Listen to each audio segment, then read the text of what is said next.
Welcome to North Africa Talks, the podcast where we dive deep into the political and geopolitical currents shaping North Africa.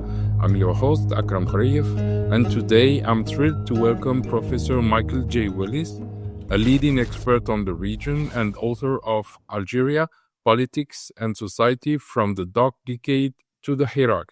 In this episode, we will explore Algeria's turbulent journey from the violent civil conflict in the 90s through the Bouteflika era to the transformative Hirak movement that shook the nation in 2019. Professor Willis, thank you for joining us. It's a real honor and pleasure to have you here to unpack this critical period in Algeria's history. Thank you, Akram. It's a pleasure to be here, and thank you for inviting me. So, Professor, welcome again to North Africa Talks. Could you start by telling us what inspired you to work your book, Algeria, Politics and Society from the Dark Decade to the Hirak, and why you choose to focus on this specific period from the 1990s to 2019 Hirak movement? Yes, well, I was approached about 10 years ago by a British publisher, Hearst, who asked me to write a book on contemporary Algeria. And when I accepted the invitation because really Algeria isn't very well covered in particularly Anglophone circles. There's a lot of material written, as in French and Arabic, on the colonial period and particularly the liberation struggle of the 1950s and 1960s, but really very little has been written compared to other similar countries about the post-independence period. I'd studied Algeria before in the 1990s, but hadn't looked at it in quite the intensity. And when I looked at what I felt needed to be written, I really wanted to write on the most recent period at the time. And I felt that I wanted to write, there'd been a change that had occurred around the turn of the millennium, from the 1990s into the 2000s in Algeria. But I felt that I wanted to look at this new direction and new development that Algeria was taking around the turn of the millennium. And really three things had changed that I thought since over this period, but I thought, and I wanted to look at the impact of these. The first and perhaps most obvious one, although I think in retrospect probably the least important in many ways, was the election of a new president in the shape of Abdelaziz Bouteflika, who was elected president in April 1999. That was the most obvious and immediate thing that changed. Secondly, and I think probably much more important, was very soon after Bouteflika's election, you began to get a steady rise in the international oil price. The Algerian economy is overwhelmingly dependent on oil and gas sales, and with the rise in those revenues, the economic situation in Algeria, which had been very difficult throughout most of the 1980s and all of the 1990s, improved dramatically with a sharp and continuing rise in the international price of oil. And that transformed the finances and transformed various things in Algeria. At the same time, the third thing that changed was there was a noticeable decline in levels of violence that had been associated with the quite severe civil conflict that had occurred in the 1990s, but had flowed out of the abandonment of the legislative elections of 1992, in which an Islamist political party, the Islamic Salvation Front, or Front Islamique du Salut in French, or FIS, as it was mainly known, had been poised to win. There'd been, as everybody knows, a very brutal civil conflict throughout most of the 1990s. But after fairly soon, around the turn of the millennium, that there was a significant downturn in the levels of violence. Violence still continued, people continued to die, but it began to decline. And I saw in those three things, the election of a new president, Bouteflika, the rise in the price of oil and the decline in violence, the beginnings of perhaps a new period in Algerian political history that hadn't been looked at and needed to be looked at to see what sort of landscape emerged from that. And as I wrote on the book and continued, I noticed that in the early 2010s, there were changes in all three of those, or at least two or three of those dynamics that I thought would also be interesting to look at. Firstly, the decline in the international price of oil that changed the economic situation in Algeria again. President Bouteflika began to play less of a role. He was ill from 2005, and then he had a serious stroke in 2013, again, which began to remove him from the public eye and, in some people's view, from political leadership, changing the whole situation. And I looked at how that might begin to change things, and perhaps the levels of violence that had been in decline since the 1990s, there may be some unraveling of that, and then maybe a kind of more civil conflict. But what happened in the end was, just as I was looking at that, was you got this remarkable movement emerged in Algeria of protest in early 2019, when Bouteflika was seeking a fifth consecutive term as as president, but brought a lot of Algerians out onto the street. And therefore that frames that whole period. It led actually to the resignation of Bouteflika in April 2019, exactly 20 years after it became to a presidency. So this 20-year period, I wanted to look at how it had transformed, what had happened in that period, to explain how Algeria had moved out of a period of conflict and upheaval of the 1990s, and how it had led eventually to this mass movement for political change that brought down the president. So that was the 20-year period that I really was interested in looking at, which the book is essentially about. In the chapter 3 of your book, you dive deep into the civil conflict of the 1990s, often called the Dark Decade. What were, according to you, the key factors that led to this violent period, and how did it shape Algeria's political landscape in the decades that followed? It was a hugely important and disruptive period. As I mentioned, this conflict of the 1990s essentially grew out of an attempt to introduce multi-party politics that was introduced at the end of the 1980s after significant civil unrest had occurred, particularly in October 1988.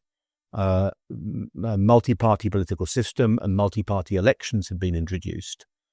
And this had led to the rise of an Islamist political party, as I said, the Front Islamique du Salut, or FIS as it became known, that dominated both the local elections and then was on the verge of winning a large majority in the national legislative elections before an effective coup d'etat intervened and stopped the elections, stopped the second ballot, dissolved the FIS, and brought in a new government. And this precipitated the growth of an armed conflict between armed Islamist groups that opposed the abandonment of the elections and the effective blocking of the Islamist FIS party coming to power.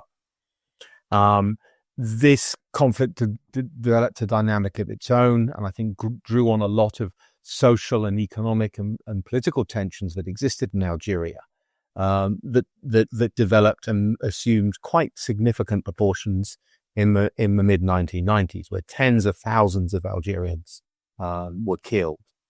And it's often portrayed as an Islamist versus secularist government conflict, but it was way more complicated.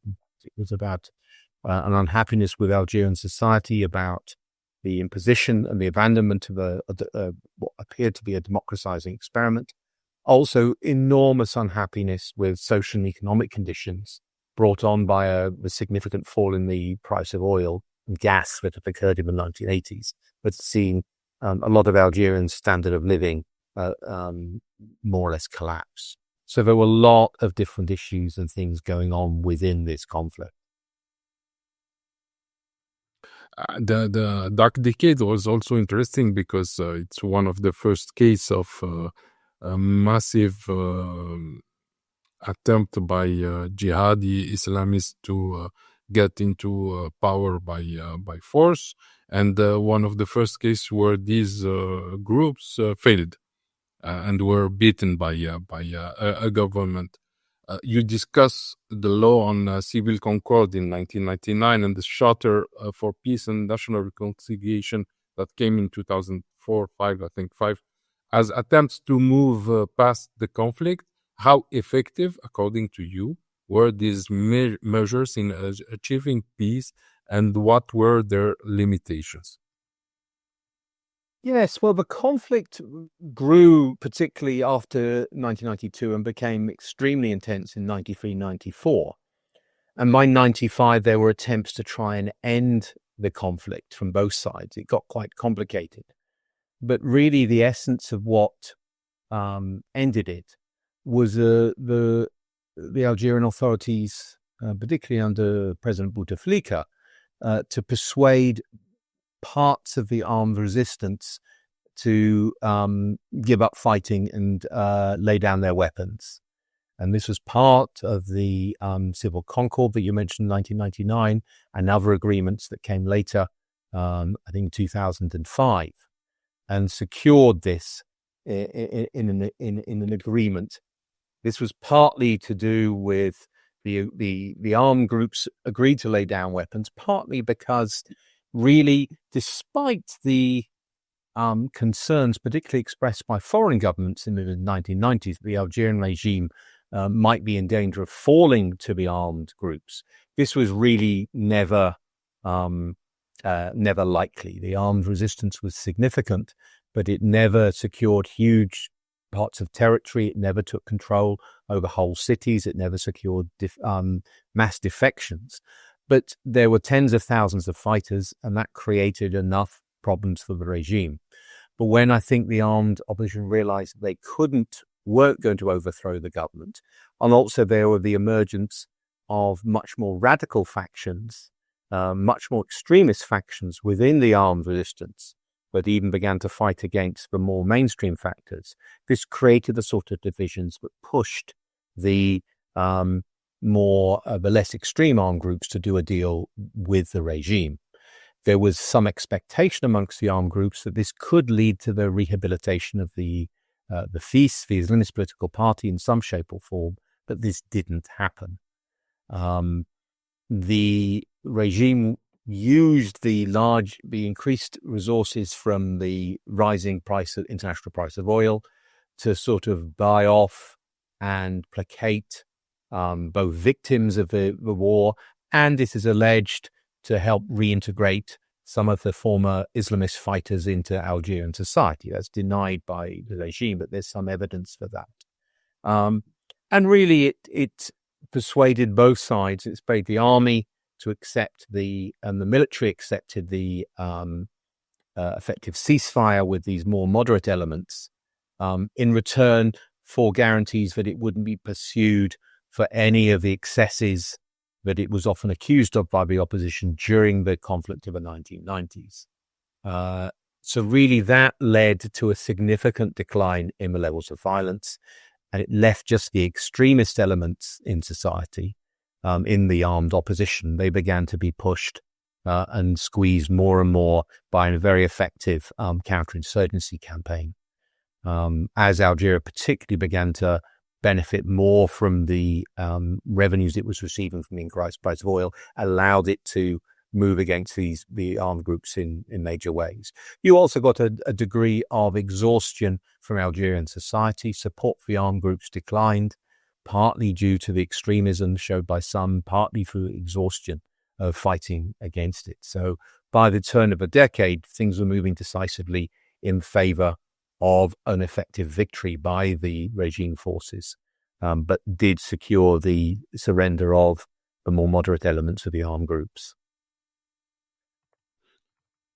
Abdelaziz Bouteflika's presidency, starting in 1999, is a central focus of your book. How did his leadership style and policies differ from his predecessors, and what role did the rise in oil prices play in stabilizing his regime? I think he plays less of a personal role, but is often assumed. I didn't title my book Algeria, the Bouteflika years, or Algeria under Bouteflika, because I don't think he was as dominant a figure. I think what he did bring when he came to a presidency was he brought a new energy. He was better at communication. His predecessors, particularly somebody like Lamine Zeroual, who'd been his immediate predecessors president, had not been great at communication. He was a military figure. Algeria had also become very isolated during the 1990s. Bouteflika, as a long-time former foreign minister in the 60s and 70s, had a lot of contacts abroad, and he went on a sort of a diplomatic blitz after becoming president to reconnect Algeria with the outside world.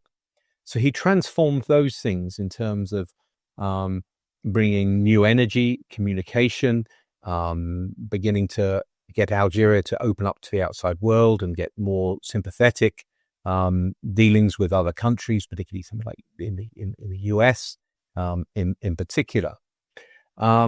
He was involved in the efforts to the various efforts at ceasefires and amnesties to end the civil conflict. But beyond that, I don't think he contributed that much to domestic politics, partly because he wasn't committed to suddenly democratizing or changing things. He centralized power in himself. He reduced the role of the military and the security forces in Algerian politics by outmaneuvering them, but also as a lot of the senior figures who'd been very involved in the 1990s basically retired and died. Bouteflika's impact personally was also influenced, as I mentioned, because he became ill by 2005, just 6 years into his presidency. He began to experience significant ill health.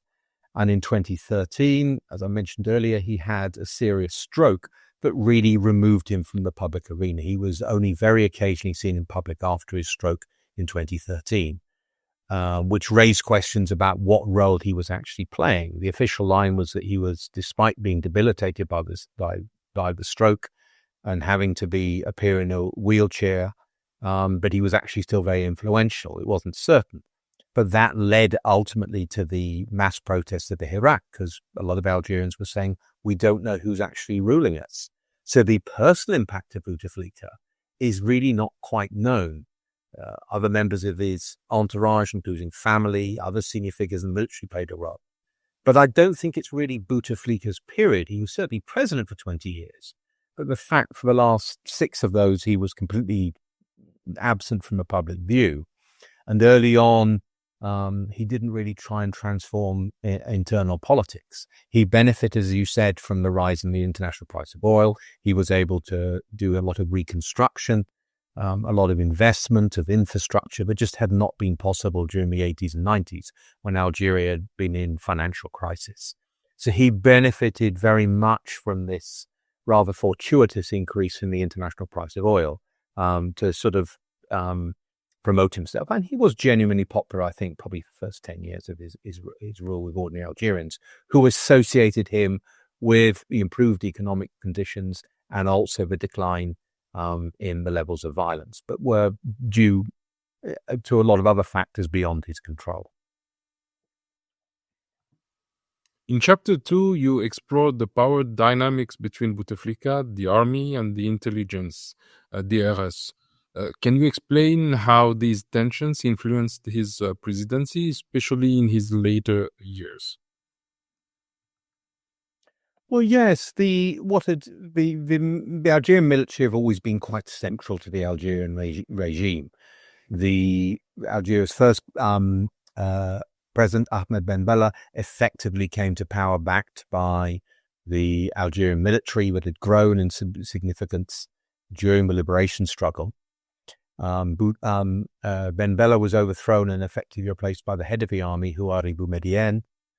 And thereafter, senior military figures, Chadli Benjedid, for example, throughout the 80s and early 90s, had been military figures. The military became even more influential in the 90s because of the role they played in combating the armed Islamist groups. And when Bouteflika was brought in as president, he himself was not a military figure, despite having strong connections to the military. It was assumed that he would be some sort of figurehead. An earlier figurehead, Mohamed Boudiaf had been a civilian politician, had been brought in 92, but he hadn't lasted long. He'd been assassinated, and many people in Algeria suspect it was because he wanted to be too independent from the army. So it was assumed when Bouteflika came in that he would be controlled very much by the military, and that any attempts at independence would be paid back. But the story of his rule is really of him being able to assert his own personal independence against the senior military figures. This was partly because of alliances he struck up an alliance with the security service, which are an allied part of the military, but not the core military, against the main other parts of the army. And then he maneuvered against them over time to assert himself, but even against the security services.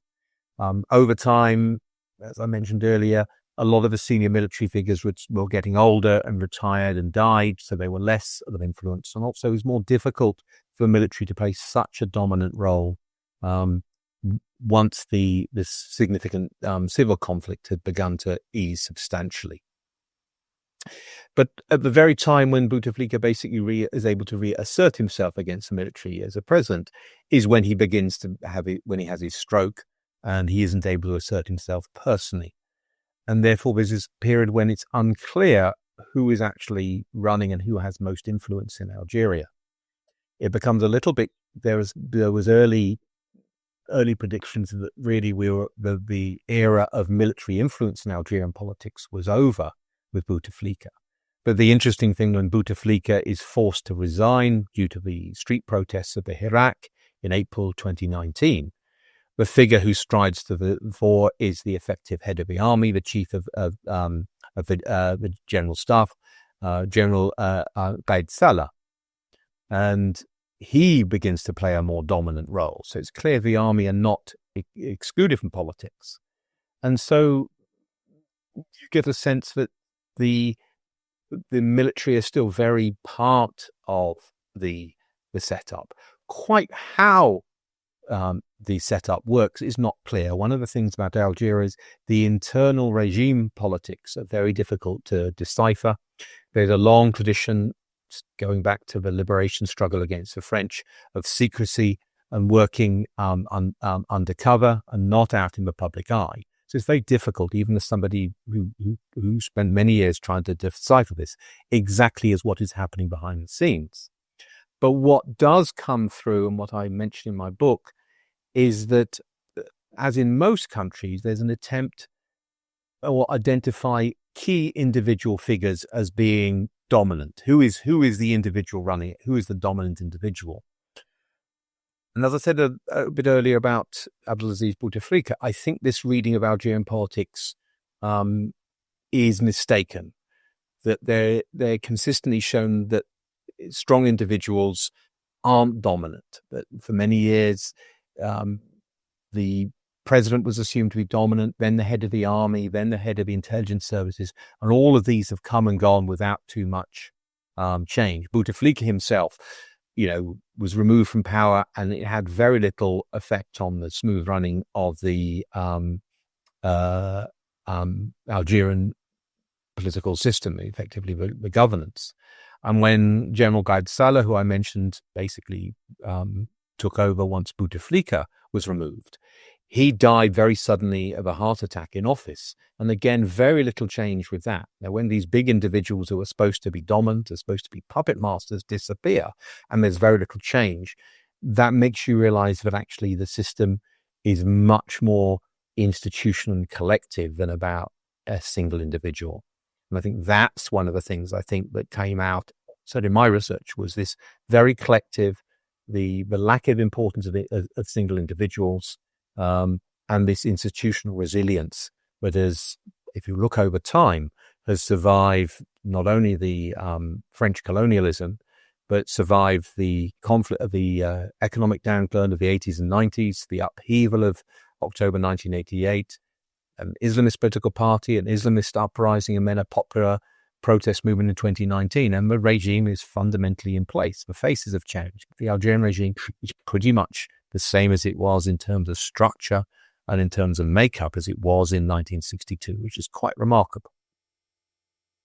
even before, maybe, even let's say the beginning of the revolution. It's almost the same regime. Yes, exactly. I mean, in many ways, the foundations of the Algerian system and regime were made during exile, particularly in places like Tunisia, with the military and with the foundation of the FLN. And I think that's what gives a lot of characteristics and certainly resilience of the Algerian regime. Now, regarding the Hirak movement of 2019 is a pivotal moment in your book. What made this movement unique compared to the earlier protests in Algeria, such as the October 5th riots in 1988 or the Black Spring in 2001, in a lesser term, maybe? Yes, I think the 2019 protests are unique in a number of ways. And I think one of the most ones, well, certainly they were unexpected. It wasn't that they'd been planned, there'd been unhappiness in Algeria for a long time, but this hadn't reproduced in something. What was particularly striking, I think, about these protests in 29 became known as the Hirak, was that the form that they took.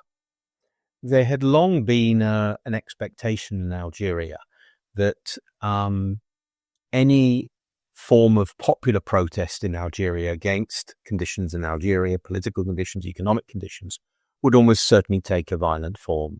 There had been, as you said, protests in Kabylia in 2001, but had taken a violent form. There'd been the civil war, of course, of the 1990s. There'd been the riots of October 88 that had protested the economic crisis. They had taken a violent form. And one could even argue, going back to the liberation struggle against the French, violence had been the form that they'd been taken. So there was an assumption that when Algerians became unhappy and came onto the streets, that they would inevitably take a violent form. But that understanding, that perception was proved to be completely mistaken, because the protests that came onto the streets were unbelievably peaceful in nature. And that took a lot of people by surprise. The assumption was, as I said, that because of this long history of violence, that any protests, any movement against the government would take a violent form. But this was not the case. And I think it is a rather simplistic reading that because something's been violent in the past, it has there is some sort of legacy or some sort of inherited predilection towards violence. Now, not only is that problematic, assuming that people or a whole society has a predilection towards violence, but actually it has the opposite effect. That if you look at Algerians, the experience of violent change, of violent protest, had in many ways not produced the consequences. Certainly in 2001, it hadn't helped. It hadn't led to anything in Kabylie. In the 1990s, very little positive had come out of the civil conflict in the 1990s.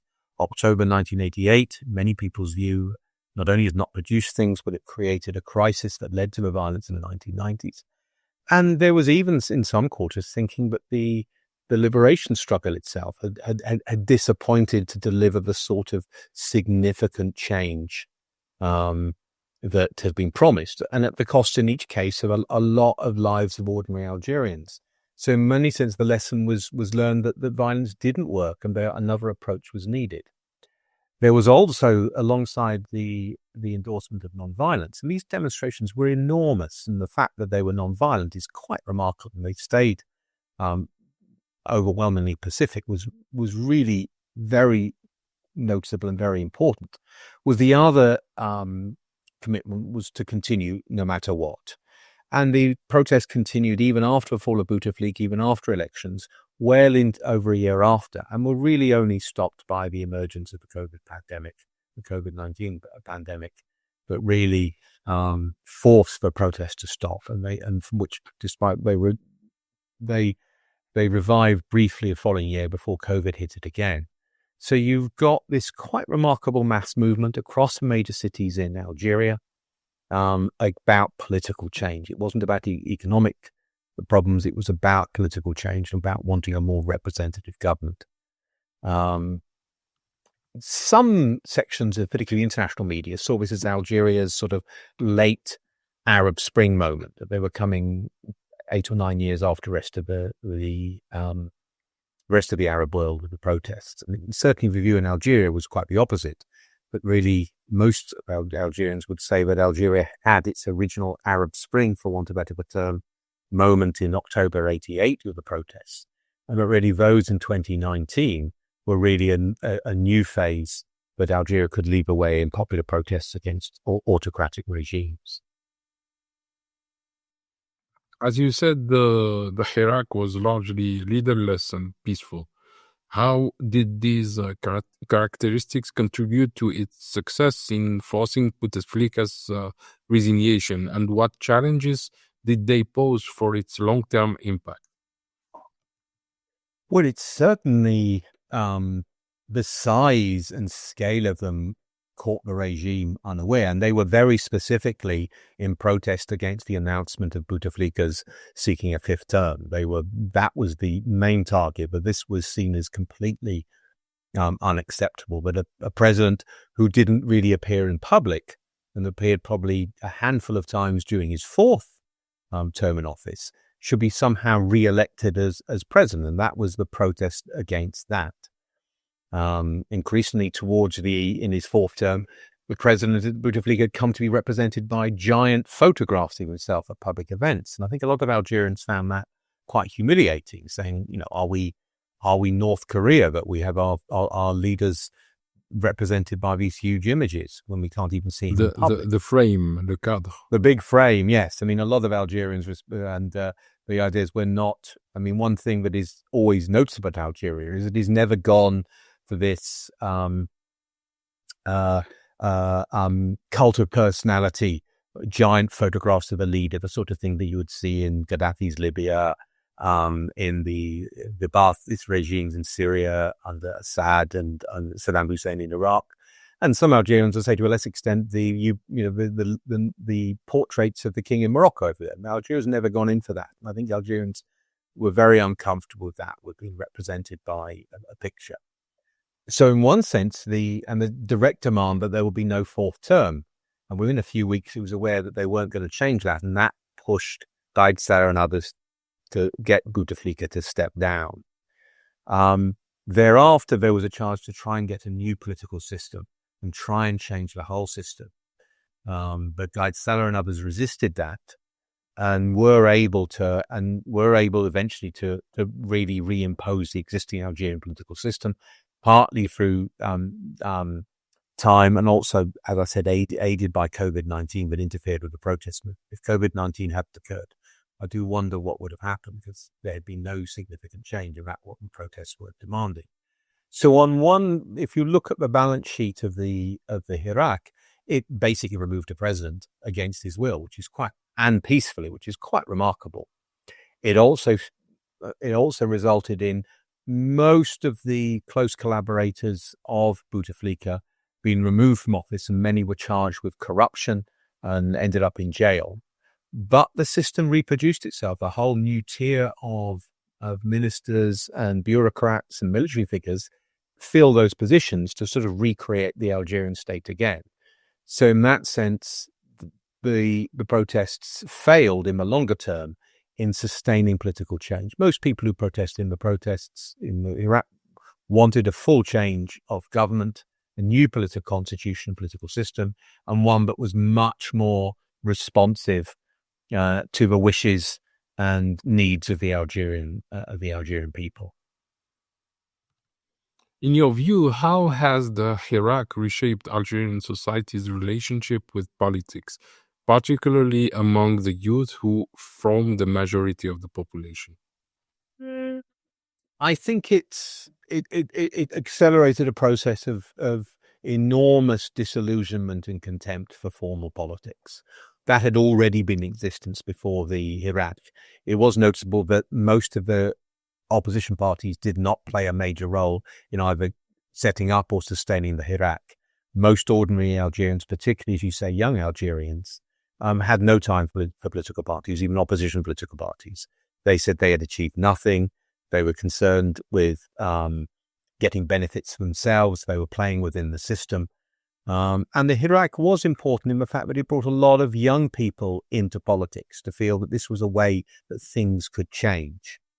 And a lot of people felt a sense of empowerment by protesting in this way. The way that the demonstrators communicated their views through banners and songs was extremely creative and extremely funny. Some of the funniest and most witty banners and songs I'd heard came out of the Hirak movement. So there was an engagement with politics. I looked in my book in the at surveys of youth opinion in Algeria in the lead up to the Hirak, and there was widespread disillusionment and disengagement from formal politics, voting in elections, joining political parties, etc. But there was still a very strong belief in the importance of change and the importance and the view that Algeria could and should get better and should improve things. So whilst formal politics wasn't seen as a mode for, Algerians were not pessimistic or individualistic in the same way that they'd given up on any form of change. They believed in change. They believed that Algerians could and should be involved in that. So there wasn't quite the same sort of levels of fatalism that you were often predicted. Quite the effect of what the effective defeat of the Hirak has had on that, I don't know. But given that we were fatalistic about it in the past, and people assumed that most Algerians didn't care about politics and didn't want change, I think people do. I mean, politics is ultimately about your daily life and how you want to make a difference to it. And things in Algeria are still very difficult. There's way fewer freedoms than there were. The economic condition has not really improved substantially. People still want that change, and particularly young people want that change. And there's a very large young population. The demographic in Algeria is substantially youthful that do want some sort of change. But the existing political mechanisms are not engaging that. And I think that could create problems. It led to the Hirak. Some people, again, are saying, well, that could lead to substantial unrest and problems as young people feel completely frustrated being able to express their opinions and all progress and get jobs and get the sort of improvements in their life that they feel that they've worked hard to and they believe ordinary Algerians are entitled to. In the chapter 6 of your book, you examine how ordinary Algerians engage with politics, often informally. What are some of the key ways that Algerians have expressed political agency outside formal institutions like political parties? Well, they've done it in a number of different ways. Certainly in the 2000s, they joined informal independent trades unions. They protested on organizations on clubs and other forms of sort of civil society activism, single issue events. They steered clear of the political parties. That's certainly the case. And the Hirak revealed that there was an enormous appetite for political engagement and political ideas. And there was a whole range of ideas and views came out through that. Not every Algerian participated in the Hirak, but a substantial part of the population very actively supported and got involved in it. And that was a form of activism. What activism that takes now is very difficult. I know after the Hirak was effectively pushed off the streets with COVID, and then by the authorities making sure that people didn't come out to the streets on the Friday protests, that had been characteristic of the Hirak. A lot of the activism moved online. There was a lot of organizing online. The Hirak itself had been fundamentally organized on Facebook and sustained on Facebook. But the activities the actions of the authorities since then have been to clamp down on this online activism. Posting on Facebook has become more and more perilous if you're critical. Even sharing but even liking posts has invited for many people attracted the attention of the authorities and the prosecution and imprisonment in many cases of people who have been active online. Other forms of activism to try and mobilize people have been clamped down upon. So I'm not quite sure what spaces people have gone into. Maybe it's offline in people's homes, but I don't believe ordinary Algerians are happy with the current situation or accepting of it. And I think there may be other ways that they will find of expressing themselves. At the moment, most of those avenues have been closed down. There's some discussion about whether it's sensible for the authorities to keep the clampdown because it will lead to a build-up of tension and unhappiness. But we just have to see about that. You mentioned Algeria's commitment to non-intervention in regional conflicts. How does this stance reflect its post-independence identity, and is it sustainable in today's geopolitical climate? Well, yes, Algeria has always had a very strong commitment to the idea of non-interference in other countries' affairs, and this is in many ways born out of its own struggle for independence from France. And it has made it a principle of its foreign policy. There are arguments that it's not always strictly kept to that in terms of its involvement, but generally it has always been against foreign intervention. It was against intervention in foreign intervention in Libya, in Syria, in Iraq, all of these areas. It was very much opposed to that. And this principle has prevented it from formally interfering in or intervening in neighboring states which have had significant upheaval. The obvious examples are Libya and also Mali. And also foreign countries have often tried to get Algeria to intervene, but Algeria has resisted that. There have been some small constitutional changes that suggest that it may be preparing with that this stance may be over-restricting.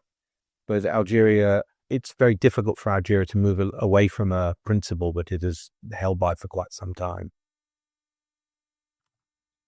Looking back at the period you cover, what do you see as the most significant transformation in Algerian politics and society from the dark decades to the Hirak?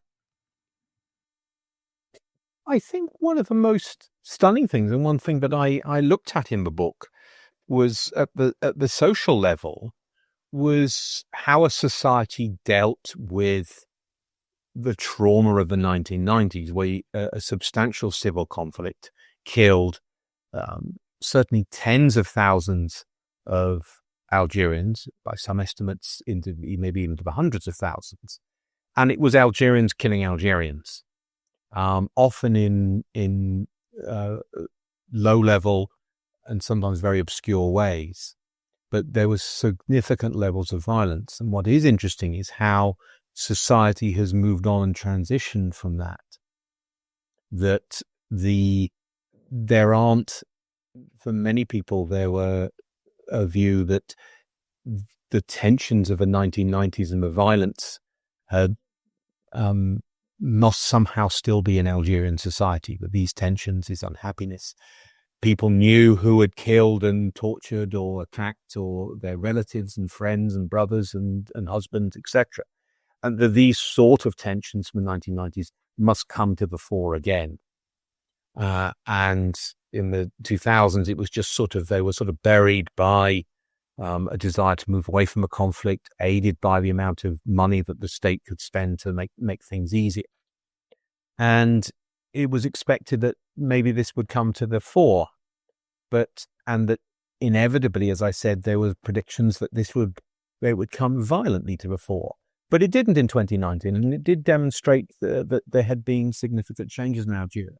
And I think a lot of Algerians were aware of the view that somehow everybody thought the legacy of the 1990s, the periods of violent change and upheaval had marked society. And a lot of people were determined that not to happen.